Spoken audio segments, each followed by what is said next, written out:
So welcome everyone again. For if you just joined, I want to say it again. This is our first workshop where we're designing a process live. And not only we're designing any process, we're actually chose from one of our customers, which I'm going to present now, a process, and we're designing this for him. And as I said before, we're going to be doing this monthly. So if you are a Sheetgo customer, you can submit your process to be chosen for the next ones. Okay, so just make sure you open my emails and you get the option to get like 3 hours of design. So I'm going to present who the people will be speaking today. We're going to have Eugenia Langen designing the process. She's the head of solutions team. She is spreadsheet geek, loves spreadsheets. She automates amazing processes, does incredible work for all of our clients. So I'm very happy she'll be able to talk with all of you today. We also have Caroline Ferneslian. She's the head of customer success. If you are a customer, you probably know her. You've probably spoken to her. She is great, and I asked her to be here because she knows all of you and kind of have insights about what you really want to learn, right? And then I'm going to present Dave Woodley, who is a winner, right? He's the Chief Data Officer from the University of Alaska. And I actually would like to talk a little bit about the University of Alaska because I'm pretty proud to have them as a customer, right? The University of Alaska has 3 universities, and they offer 500 degrees across all of Alaska for over 20,000 students. They also have research in the field, like land, sea, and they also have space grant institutions. So it's pretty cool that someone in the University of Alaska is using Sheetgo.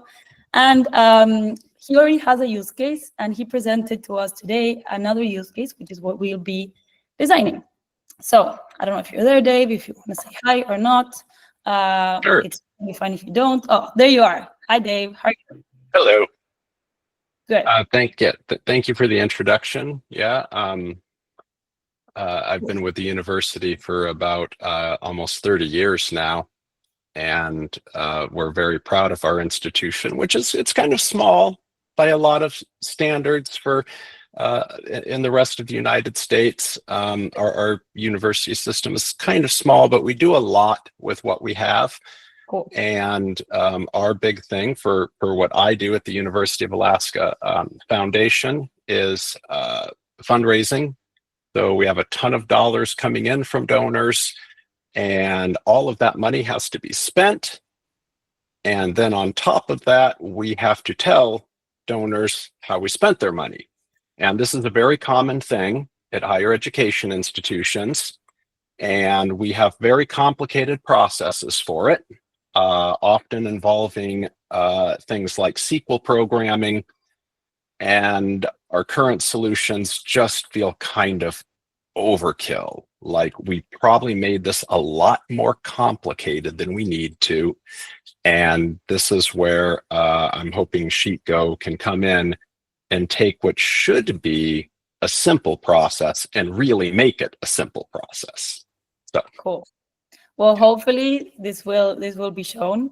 And of course, we did have some meetings, but this is we're going to show our interpretation of your process. So if by the end, there's something different, we can totally continue speaking. But Euge has prepared some pretty cool lessons for all of you. So before we start, thank you, Dave, for presenting your use case. You basically there's funds from donors that are coming into the university. And then they need to be distributed between all of the employees, right? Every employee needs to know what they can spend on what kind of category of spending, right? The important thing, there's over 700 employees, so making this manual is very time consuming and also can be tricky, right? When you're spending donors' money, you want to be as transparent as you can. And then be transparent not only with your employees, but also with them.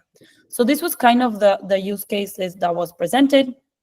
And now, before we start, I want to share the 3 tips that you must absolutely follow for every process. So no matter if this is you work in a university or if it's a finance process or an inventory process, you must always follow, or at least we suggest that you should follow these 3 tips, right? So before you start to design a process, go for tip number 1. Set a goal, right? And you can answer these 3 questions for that.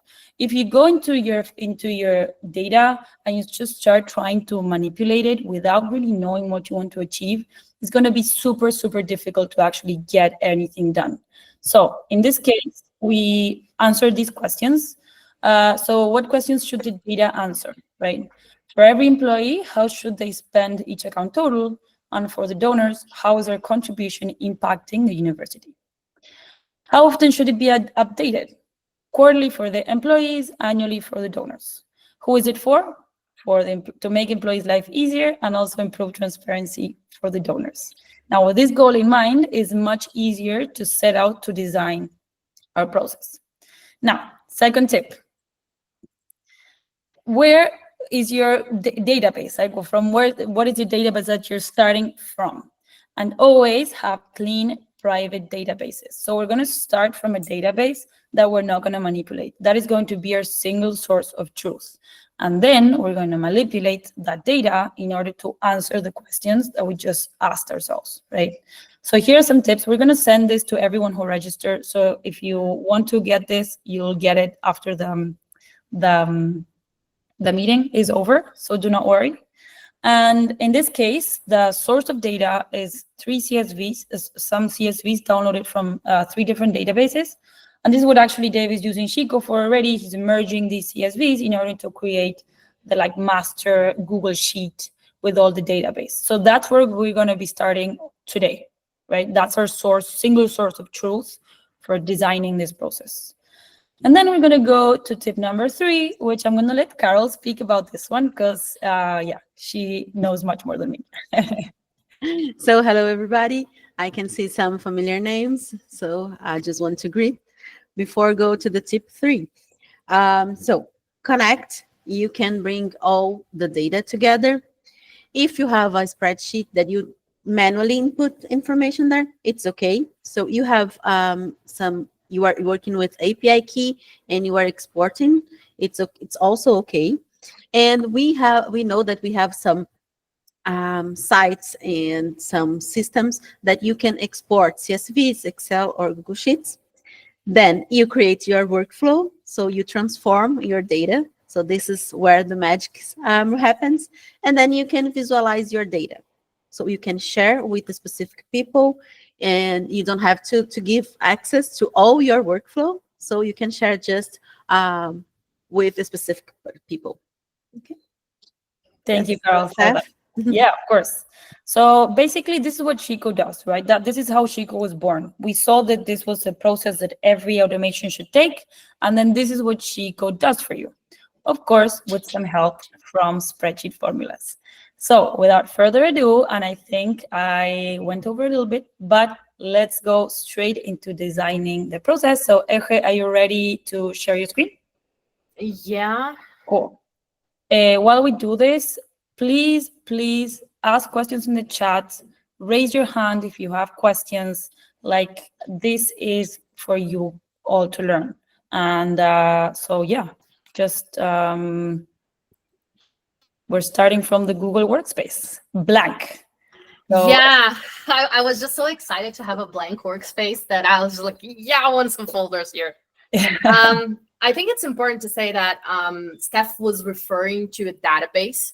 But when we're talking about database, this is just a nickname that we are giving to the spreadsheet that contains all your data, or the tabular format, or whatever you want to call it. Now, Dave did share some stuff with us, but it didn't actually contain data. It was just a sample of headers, for example. So what I'm going to do here is I'm just going to upload a little bit of a CSV here that actually has data that we can play around with. And yeah. And then I'm going to switch it off and back into Sheetgo. And I'm going to do let's call it the fast version for starters. Now, I'm going to connect. I could do this directly from the CSV, but because I was thinking, right, like we're talking about budget and then we're talking about spending money, it's pretty likely that people are actually going to need to, well, it's not likely. They've actually told us they need to track this afterwards so that they can report to their donors, right? So don't forget to name stuff because it makes it easier to find stuff afterwards. So, oh, sorry, this is actually from database. Let's call it base. What I'm going to do here is I'm simply going to pull in that little nice CSV that I just uploaded here. Okay, before we continue this, could we see the data, the actual CSV, how it's structured? Yeah, we can. Perfect. Over here. It's just 4 columns. Yeah, employee ID, account number, account balance, employee name, and employee email. That's basically it. I'm just going to call this the fast version. And if I'm going too fast, guys, please speak up. It's just that I usually, you know, this is kind of different for me because this is my bread and butter. This is my everyday. So I'm just going to throw this into a new file. And the reason I'm throwing this into a file is because I want to make a form later on so that we could collect the details on how each employee spent what amount and from which account, because then we could kind of like coordinate this across the data. I'm just going to call this data. And then I'm just going to finish and save. So this is a very straightforward connection. No mystery about it, from a spreadsheet into, from a CSV into a spreadsheet. And if there's any of you guys that haven't done this yet, I will recommend, I'm just going to go ahead and switch to the new interface now, just because I find it that it allows me to do things faster. Here's my workflow. Let me name this. I don't know why, but it didn't stick. Fast version. Right now I have one automation right here that tells me, hey, this is coming from the database. I'm going to go ahead and use this as a source to distribute data to my collaborators. So I'm going to say, hey, it's the fast version that I want to take, and it's probably going to contain one single tab named data. And then what I'm going to do is I'm going to add what we here at Sheetgo call data processors. And I'm going to add the split data processor. Every time you use that, it allows you to select the column which contains the variable by which you actually want to split that. What do I mean by that? In this case, I'm just going to use employee name. Why am I choosing employee name? Because that variable is going to precisely be the variable that Sheetgo uses to create files where they don't exist, or compare to existing file names to actually populate those. So I'm going to create a folder here manually, and I'm just going to call this folder collaborators. Here's what we were curious, Dave. Did you know about the split data processor already, or is it the first time you're seeing it? Oh, this is new to me. That's very interesting. That is. I'm glad that you're getting to know it, but I'm also sad because it's my job for you to know it. So yeah, finally you get to know the split data processor. So yeah, I mean, that's what we meant on the fast version, right? So very fast, you can create one Google Sheet per employee name and just share that file with your employee, right? So in that sense, yeah, it's as Eugenia put it, a very simple and fast version to create. Yeah, we can see here Sheetgo is already creating the files. It's going to create, I think, maybe a couple more. And if I go into any of these files, once I open them, they will eventually have data. This is clearly because Sheetgo hasn't finished running the connection, right? And I do like to organize this view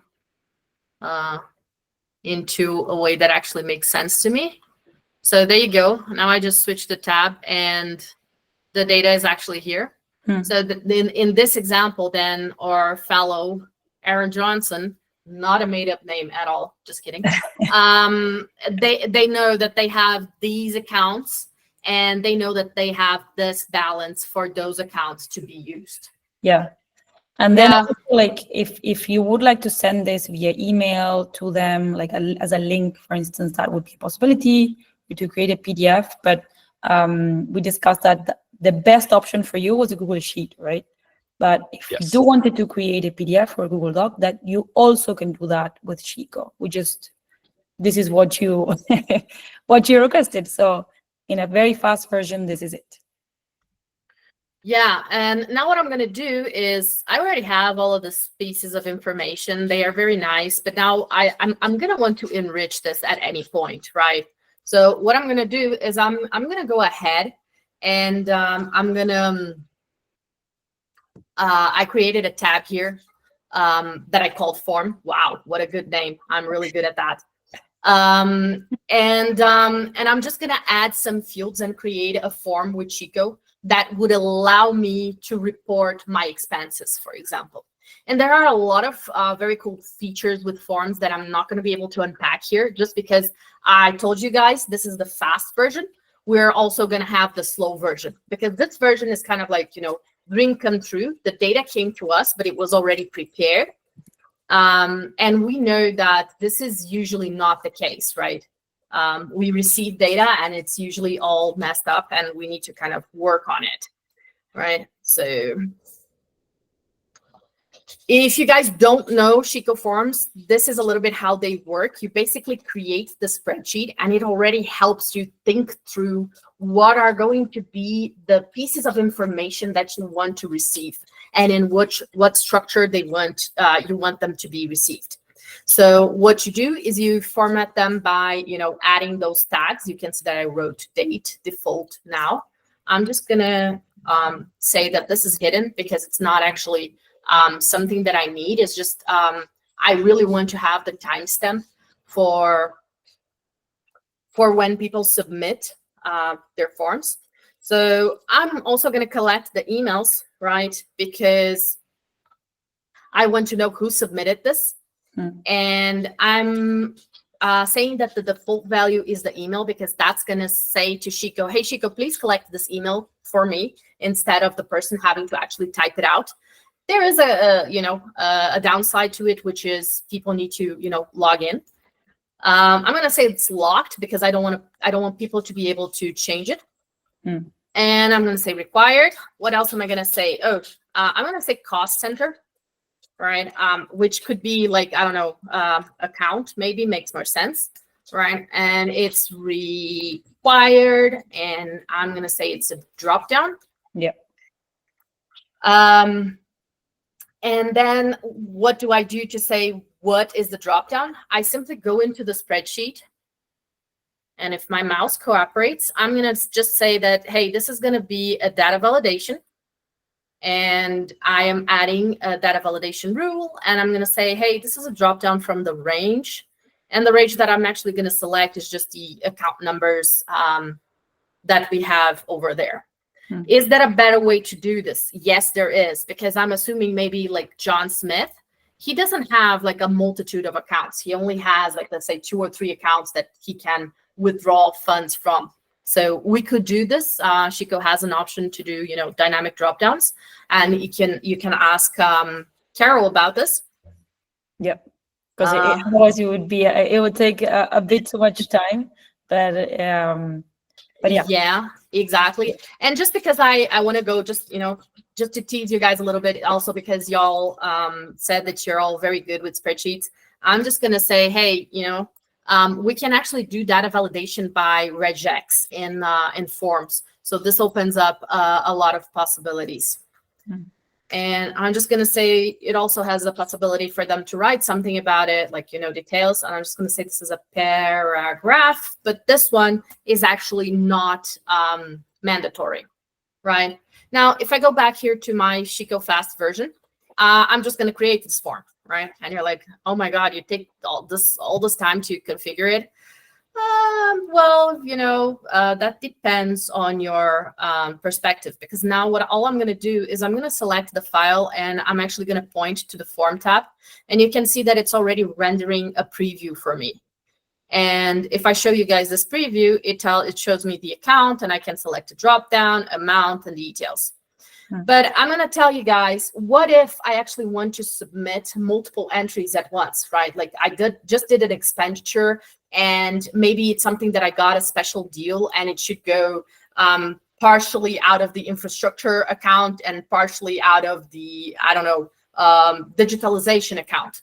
Well, we can actually do that. And that's another very cool feature. If I come in here and I just say grouped, and I'm going to do this for all the 3 of them. So grouped, and this one too, grouped.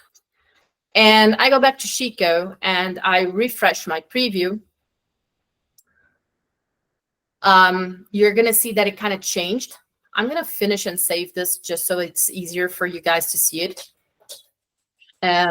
You can see now it has, sorry? Title your forms. Yeah, exactly. Yes. I just violated my own rule, but let me just show this very quickly. You can now see that you have you can add as many groups as you want, and you can add the amount for each group under different things, and it's all going to get submitted. Now, when we talked about dynamic forms, what we were saying is, for instance, when you say, if I'm Stephanie, if I put my name Stephanie, you can make that the only accounts that show up there are the ones that are related to your name only. Exactly. We demonstrate that right now, but if you do have that use case, just talk to us and we'll explain it a bit more on how to do it with forms. So yeah, that is a possibility. And yeah. So this kind of wraps up my fast version, the dream version, where you have like everything done and prepared and pretty for you, right? Because then the next step here is, okay, I'm going to compare the expenses with the budget that I assigned, and I'm going to see, you know, a burn versus actual. But as I mentioned, this is not the kind of data that I usually, that I'm usually met up with. The kind of data that we usually see, right, is, let me see if I have one here. Yeah, I mean, from anyone here, whoever has ever gotten the database that they needed in order to start a process. Like, has that ever happened to you, that you receive a spreadsheet and it is exactly how you needed it to be in order to create a process? Like, if that happens, I applaud you. It's very, very rare. So I think you've already seen, like, there's been a lot of back and forth between Sheetgo and spreadsheets, right? So this is what we say, we automate your Google Workspace. So we use a lot of the actual workspace functionalities inside of our automation. So that's what we want to show today, kind of how to prepare your databases, right? Euge, please correct me if I'm wrong, but this is where most users get stuck as well, right? Like, I have this data in this format and I need to automate it, but I don't know how to prepare it in order to automate it. Exactly. So I'm just, you know, big fan of Lady Gaga. So right now I'm naming everything raw, raw, raw. But here we go. So this is an example of a data set that would give us a little bit more trouble, right, on how we are going to be actually looking into that, right? Like, I still have the account numbers, I still have the amount, but this is actually now a total amount. And it's telling me, hey, I want 31.54% of this amount to be going into infrastructure and renovations, while I want 68, or the remainder, also known as the remainder, to go into like internship and programs. And I'm like, oh man, now I actually have to split this up and divide it. And now, obviously, if you're going to do this manually, it's going to be a little bit of a nightmare. And the other thing is, whenever you get new data, you're actually going to have to put in manual effort again for that data to be prepared. And this is what we don't want to have to do. And this is like the part where we go into Sheetgo and say, hey, you know, we need to automate this. Help, you know. Again, another raw. So I'm gonna start teaching a couple of tricks here, and this all goes into transforming your nightmare data into your dream data, right?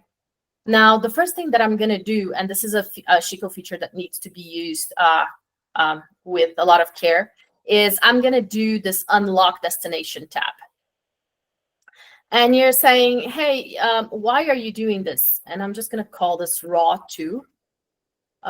Just because I want to show to you guys what's the effect that this is going to have on my spreadsheet.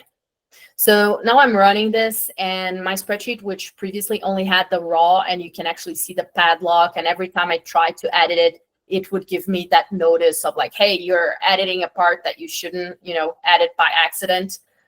Please ensure that you're not doing something wrong.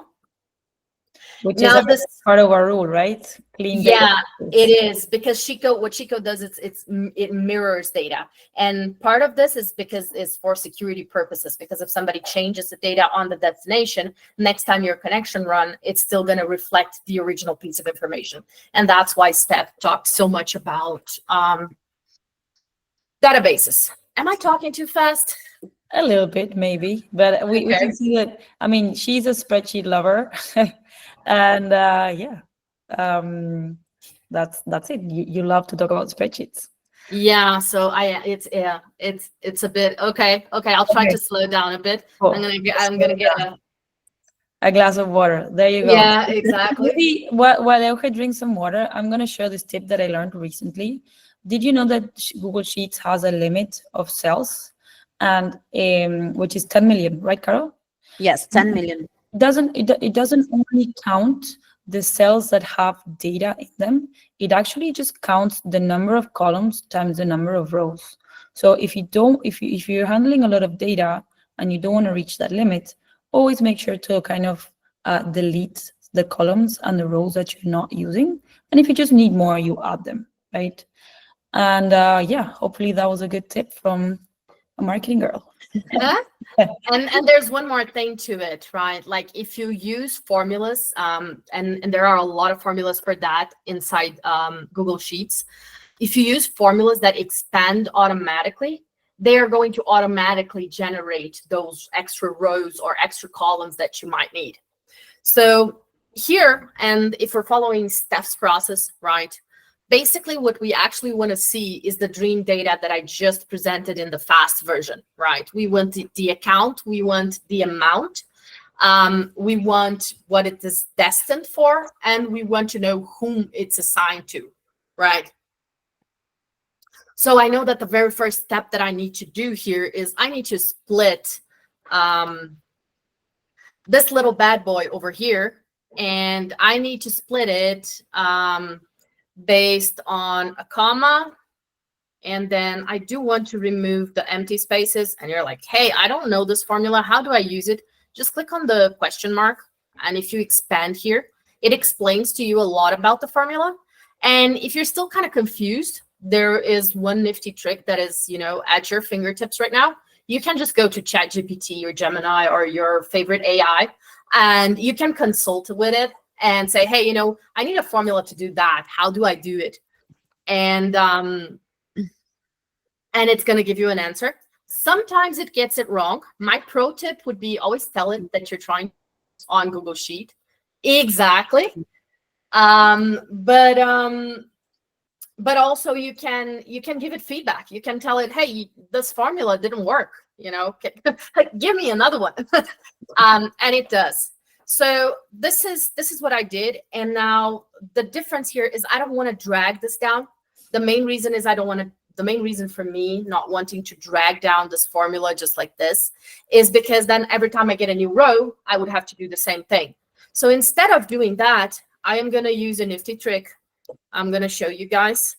I start with a squiggly bracket. Squiggly brackets are your best friends. If you don't know them yet, you will, and you will fall in love with them. And I'm just going to give it a name, like a silly name right now, split. I think then I need to add a semicolon. Yes. And I think it's going to complain with me right now, but I don't care because I'm just going to come in here and I'm going to get this formula. I'm going to come back over here and I'm going to paste this formula. And now what I'm going to do is I'm going to pack that array formula inside of an array formula, because now it's telling this formula, hey, take into account the whole array. And I'm just going to say, hey, I'm going to split C to C. So basically everything that is on column C. And right now it's complaining to me because I forgot to close the parentheses inside the squiggly brackets. Why is it complaining?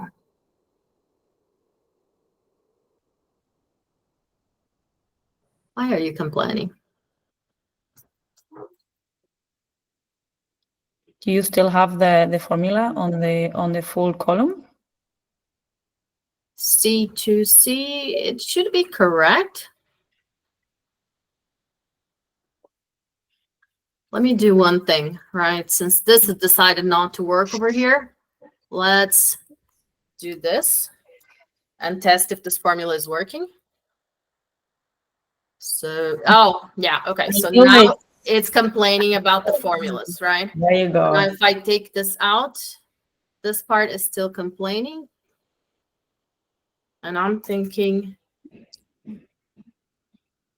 why? An array literal was missing.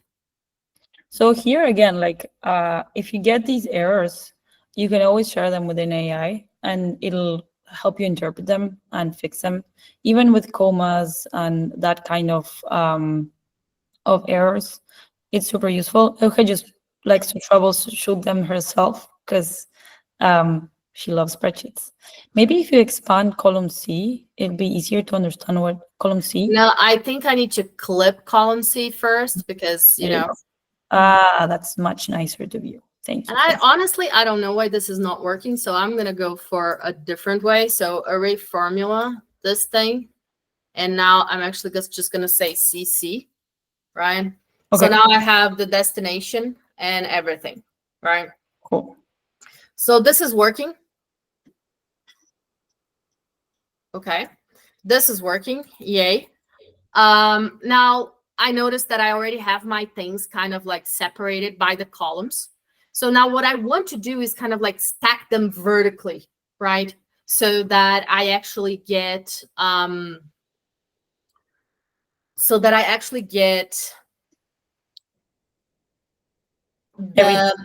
same. Yeah, the same thing needs to appear twice, right? Like this account number needs to appear twice. One's for infrastructure and renovations, and the other one for internship programs. Yeah. And then you're like, oh no, how do I go about this? Well, there is a very nifty formula for it, VStack. It's called VStack, right? And what it does is it's going to stack any array that I put in here vertically, right? I'm just giving an example so you guys can understand what it does, right? So here I have a bunch of amounts, and if I scroll all the way down, I start having the other stuff, right? Now, I did tell you guys that the squiggly brackets are going to become your best friends, and probably they did not give you the best first impression just because of what they just did to me. But I promise it's not that bad. So what I'm going to do is I'm going to put the squiggly brackets here. I'm going to put a comma, and then I'm going to select my my data. There you go. It worked. So the pro tip here, and naturally, this is going to depend on what settings you're using with your spreadsheet in terms of region. Right now, I'm on my I'm in American format, I believe. So it's a comma or a semicolon. Otherwise, it can be something else. It can be an inverted slash. It can be a pipe or anything else. And I'm going to continue, right? Because right now I only stacked vertically one thing. So I'm just going to go ahead and stack vertically the other two ranges. And now I'm going to start from row 2, just because I don't want the header row to repeat itself. So I'm going to say F2, F, and then one more time. And then you might be asking yourself, Eugenia, but then why aren't you using the squiggly brackets to stack everything vertically? Well, I could. I just did the VStack just because I love the formula thingy. Right? Now, in this case, you can see here that I have a bunch of cases where the third column is blank. And I don't need this piece of data. This is just, kind of taking up space in my spreadsheet. So what I'm going to do is I'm going to nest all of these things inside a query. Another one of the most important formulas I'm going to share here. Some formulas, you're just going to have to learn them. And again, guys, if anyone has questions, please share in the chat. If you want to go a bit slower, so as to repeat something, yeah, you have the opportunity. Here's about the query formula. Very important formula. And it's super cool as well. Yeah, and it's important to say that this query formula is not the same thing that we would use in a SQL database. It's just a subset, a very small subset of clauses. So you might be thinking, oh, can I do a case in the query formula? No, you're not going to be able to do it. Not going to be able to do it. So I just did this, and I'm just going to label my column 3 just so it doesn't look weird. Label call 3 as destination. Yes, there you go. Now it sounds nicer. Well, not sounds, but looks. Unless you can hear spreadsheets, which you could. And now I'm thinking, I don't want this total amount, right? Oh, look, I just caught something. Did you guys notice that I have a blank space right before my 6 over here? So this is annoying, and I don't want this. And it might not be happening to all my values. Right now I'm seeing in all my values, but I don't, well, let me treat this. So I'm going to go back to my raw data, and I'm just going to pack a trim in front of my split. And we can already see that all of this kind of did a small jump. And because everything is populated with formulas, it's kind of like a good domino effect, if you can say so. So it already fixed it here, right? Yay, good. Now what I need to do is I need to split those percentages from the text. And you're like, oh my God, are we going to use split again? Oh, I wish we could. There are a couple of ways to do them. We could use a regex, or because we know that everything that is a percentage is in front of the percent sign, we can just use that, right? It could be faster and easier. So I'm just going to go ahead. I know how you said you didn't want to do this, but could we ask GPT real fast what it would use, just to demonstrate how easy it is? If you're like, I have no idea how to do this, just share this with GPT, like, hey, this is my database, this is my cell, this is what I do, right? I know there's a lot of people who know spreadsheets, but sometimes it can get complicated. Use this resource because it's super, super helpful if you're lost or you don't really know how to nest formulas. It literally gives you the formula, just copy it and use it. So we're not going to use that one right now because it's not Euge's favorite. No, I think we can, but and this is an interesting thing. There's a part of it that doesn't make sense, right? Because it's saying length A1 minus 1. It's not referring to the percent sign. So I'm actually going to fix the formula for them a little bit. So this is what it's saying, and it's actually not A1, is C2. And here it's saying, hey, C2 minus 1. So yeah, you see it doesn't work. So what I'm actually going to do is, instead of this thing, I'm just going to say find the percent thingy in this text, right? And now it's actually giving me a value. And because I packed the value form here in front, it's already giving me a numerical value. So if I do is number over here, it's going to yield true. And you're asking me, why is this important? Well, I'm going to show you why this is important.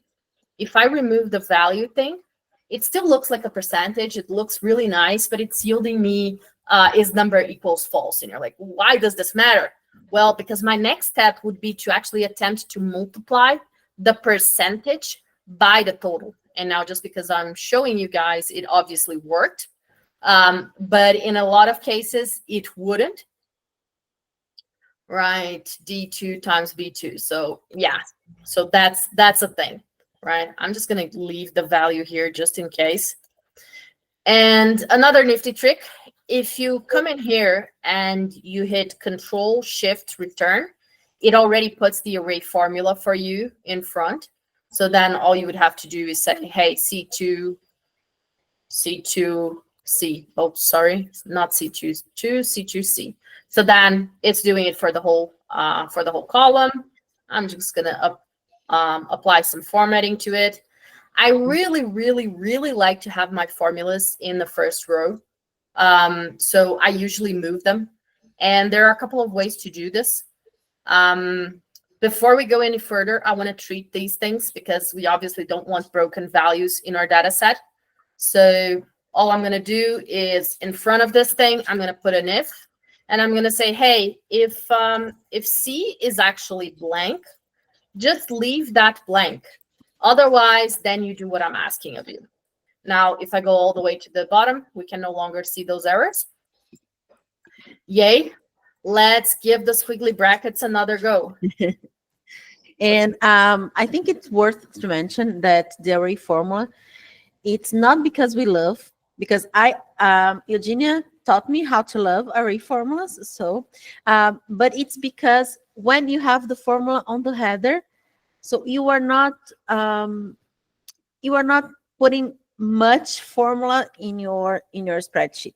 You don't need one formula for each row. So sometimes the spreadsheet gets heavier, and not just because it reaches the 10 million cells, but it's because there's a lot of formulas.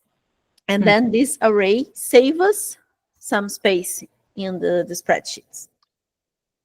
Okay, so I think that's a good pro tip. And there's another thing to it, right? Like, you guys remember the spaces. Hang on, here we go.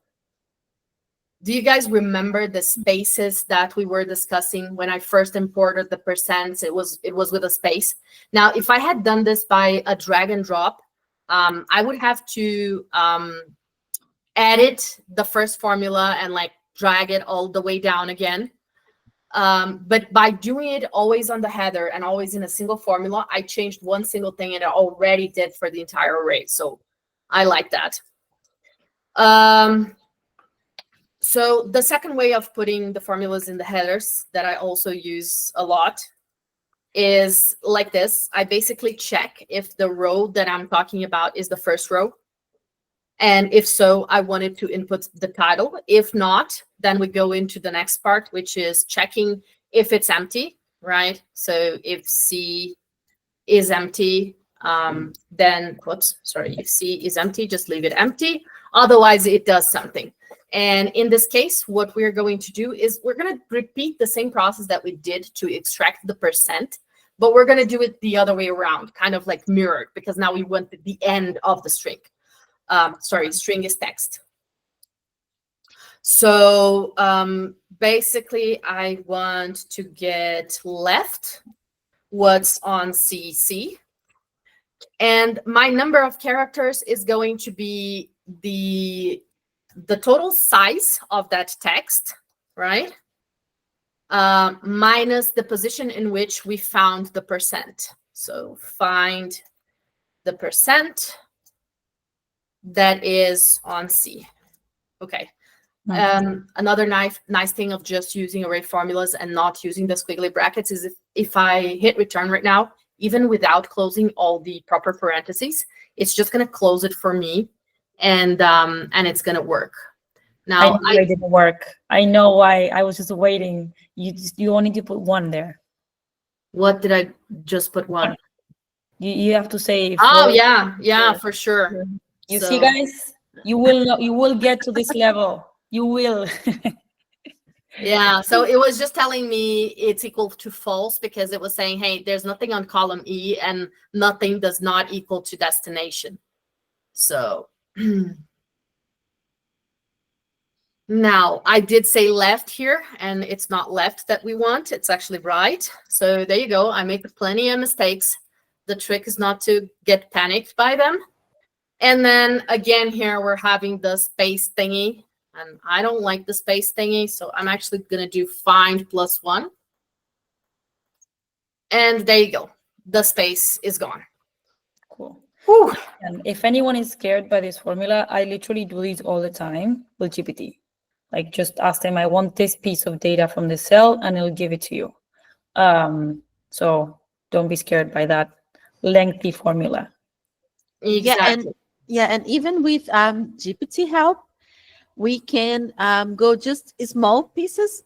So hey, please, I need like the percentage, and then GPT will give an answer, and then can you please, because I am a millennial, so I always can you please, thank you. So and I need an array formula, and then GPT puts an array formula. So it's nice for you to learn and to talk with GPT in a small pieces of advices. Yeah. Exactly.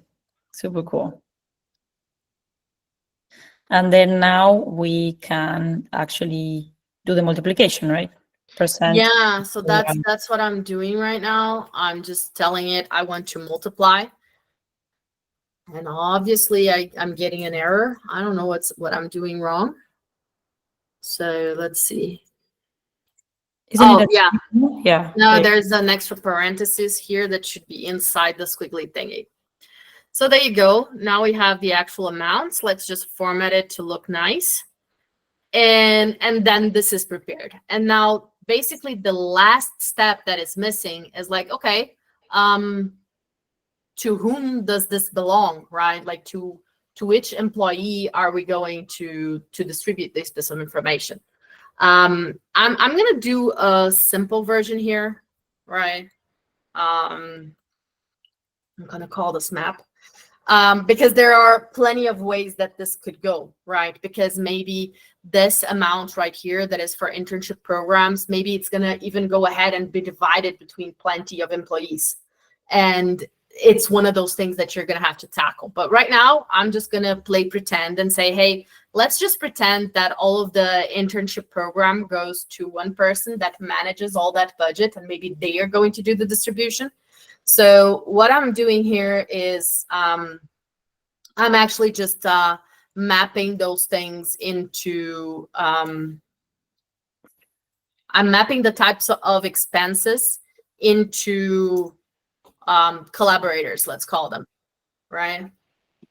So just because I'm doing this live, I'm just gonna, put this here, and I'm gonna call this type.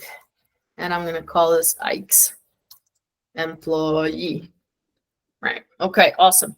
And then all you have to do is a VLOOKUP. So again, same process, right? Like you do a VLOOKUp on what you're looking for and where you're looking for it.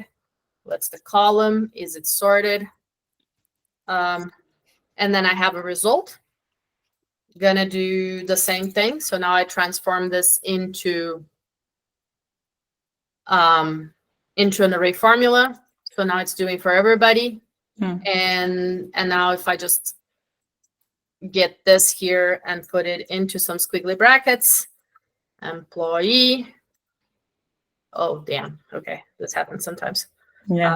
This is the nesting technique, right? The way Carol was explaining. So you start with your like basic formula, and then you add the array, and then you take it into the thing. So you don't have to start from the beginning, right? So just exactly. And then if I want to go the extra length, right, because I don't want to distribute all of this, I could go ahead and just create another sheet and say final, right? Maybe that's the thing. And what I'm going to do in this final is I'm just going to put in a query, and it's not even going to be a complex one. It's just going to be a query for me to say, hey, I only want column A, column F, column E, and column G, right? Because those are the only ones that are actually important for me to distribute. Because I'm actually using the same employee names, pretty convenient. I'm just going to go switch back to Sheetgo, and I'm going to build the same type of automation that we just did, right? Distribute to employees. Sometimes we call it distribute, sometimes we call it split. I'm going to select my file source, which is conveniently going to be here. And I'm just going to point to that final tab. Next, I'm going to select my data processor, the split data processor. It's going to ask me again, okay, what column do you want to split by? I want to split by D. Next step, I'm going to say, hey, my folders are already neatly organized in a folder. Hey, pro tip here, you don't actually need to have your files organized in the folder.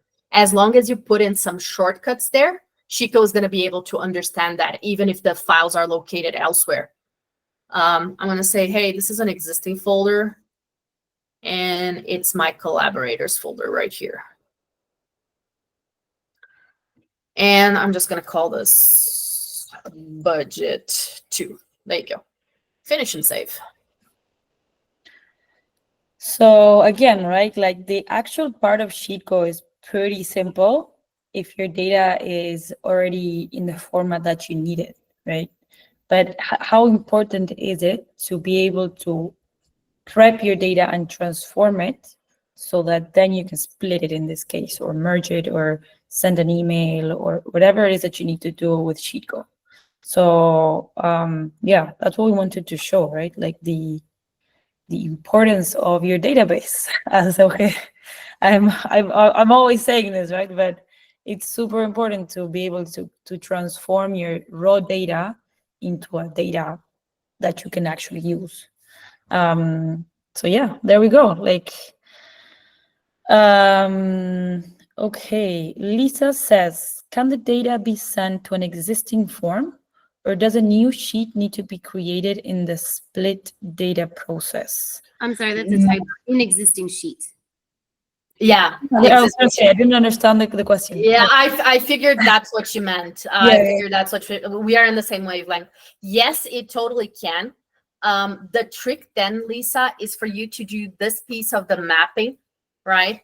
According to what the sheet name actually is right now, because that's what that's the field that Sheetgo is going to be looking for. So, for instance, if we actually had a spreadsheet called internship programs, we could already distribute to that spreadsheet without having to worry about anything. And we could actually just have a folder with the shortcuts, because obviously these spreadsheets are going to belong to different departments. So you can just put some nifty little shortcuts in your drive and take it from there. Yeah. Also, another thing in this case that could work, instead of making the form be in the master file and do the dynamic form, you could create a form on each spreadsheet, which, thinking about it now, it's not a good case because it's 700 employees, so not a good thing. But if you have 10, you could create 10 forms and then merge all that data. I have a different suggestion. Assuming that these people would be filling out by looking at their spreadsheets, right? Let's imagine Aaron. Aaron's here and he's looking at his sheet and he's like, yeah, I just spent, I don't know, $3,000 from this account for, you know, research grants or whatever. We can actually go ahead and create the URL in a dynamic way so that when he clicks, it already automatically selects this specific account from the dropdown in the form from Sheetgo, because then all he has to fill out is the amount. Think of it like his email is going to be automatically identified. The account is going to be sent as a parameter through the link. So it already knows what account it is. And then all he has to input is the amount. Cool. That is, yeah, Sheetgo forms are incredibly powerful, and I still don't understand the full power of them. So Euge has done incredible projects with Sheetgo forms. So yeah, if you do look of a form to input data into a spreadsheet, and you needed to do something, please talk to Carol through the chat or in the community, and we can help you understand or give ideas. So we have 3 minutes left.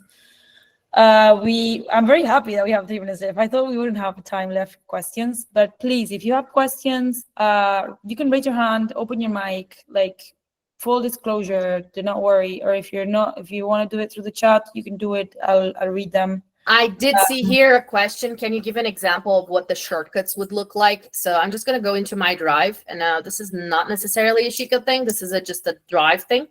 And I'm going to create a new folder here, and I'm going to call it shortcuts. right? Now it is here.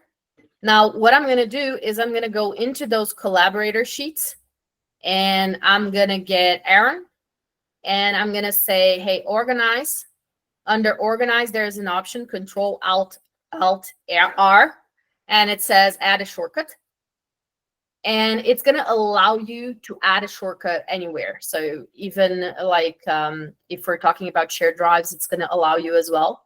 So I'm just going to go ahead. I'm going to navigate inside my drive. I'm going to navigate to my shortcuts thingy, and I'm going to add a shortcut there. And then you're going to ask me, okay, but what's the difference then? Well, if I come into my shortcuts thingy, the only difference is that there's this tiny little arrow icon here on my shortcut saying that this is actually a shortcut to a file. It's not a brand new file. It's just referring back to that existing file that is there already. Cool.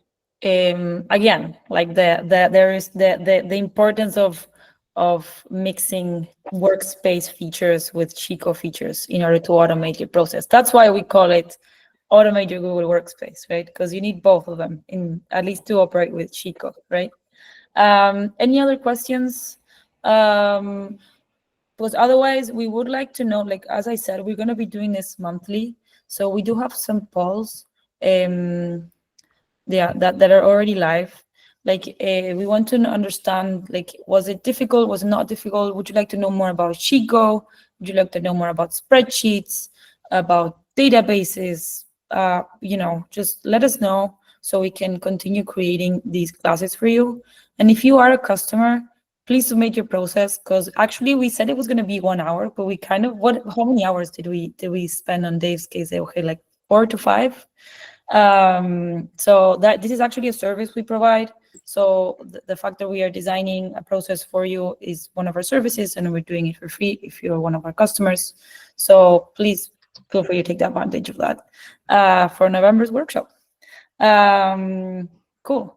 So I do have one question. So let me actually just answer the question for Anthony first, because it's actually a very good question, and there's a lot to unpack there.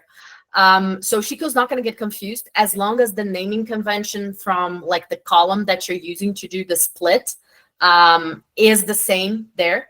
Now, it's important that we are talking, this is a feature that works well with the folder features, right? So that's going to work. And the other thing that is actually very interesting is if we go back here, we can actually rename this, and we will only be renaming the shortcut, Aaron shortcut. The file is actually going to continue having the same name. So if I'll open the file, you can see that the name is still the same. So you can actually use this as a very nifty thing, because maybe you have some standardization in your data, but your colleagues don't like to have their spreadsheets named like that. So you can just name the shortcut and put it there, and it's going to work. It's important to note that this is a different thing from when you're building a connection from a specific file to a specific file. This is different. In that case, you can actually change the name as much as you want, because Sheetgo does not take the name into consideration. Sheetgo uses the metadata to create this bridge. We have a great question, Euge, that came in. Go. How many people on the team who are using the sheets created in this workflow have to have a Sheetgo account? Epic question. Depends. Epic question. Yeah, well, depends is really good. Depends is always the answer, right? That's what I learned when I was studying statistics. And you're like, okay, but what does it depend on? Because I want to know how many licenses I need to get. You might not only need to get one, right, for the person that is actually doing the distribute. And the reason for this is for all your collaborators, you only need them to actually have access to their end files, right? Because that's what they're going to be looking at.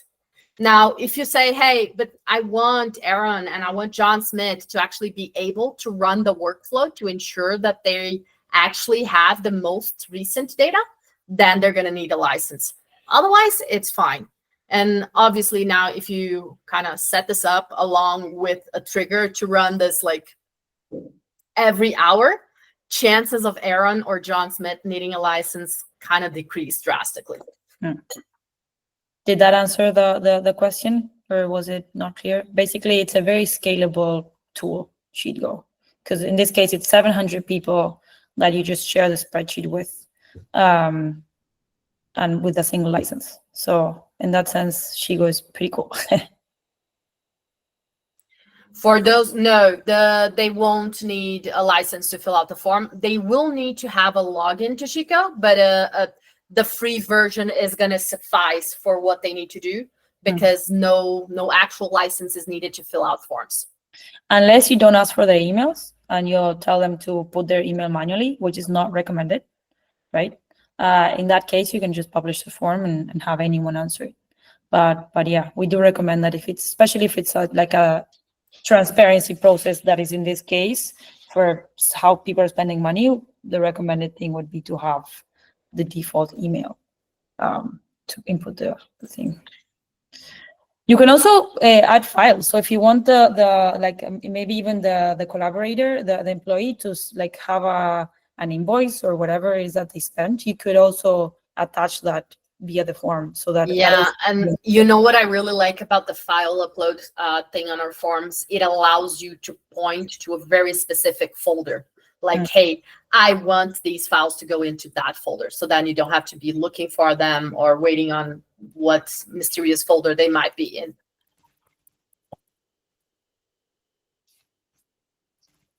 Any other questions before we leave? Dave, if you can stay 5 minutes with us, we want to kind of close up with you. But please, if there's more questions, okay, schedule more sessions like this, of course. And everyone, just to make sure everyone will get the recording here, and I will share this spreadsheet that Eugenia created, so you can make a copy of it, right? So I'll share a link that will allow you to make a copy, and you'll get all the formulas in that copy as well. And you can edit and do whatever you want, because it'll be your own version. And it's going to be on YouTube. So if you want to share with your team members or, family member or whoever wants to know more about spreadsheets, it'll be there. And make sure to tell us what you want to learn for our next session. If you're a customer, submit your process to win 5 hours of design. And yeah, thank you so much for joining. Like, again, it's our first one. We want to continue doing them. So if you enjoy them, join and ask us. And really, we want to be doing this a lot more. So, your input is what will make these sessions better and better, and hopefully helpful for all of you. So yeah, thanks for joining.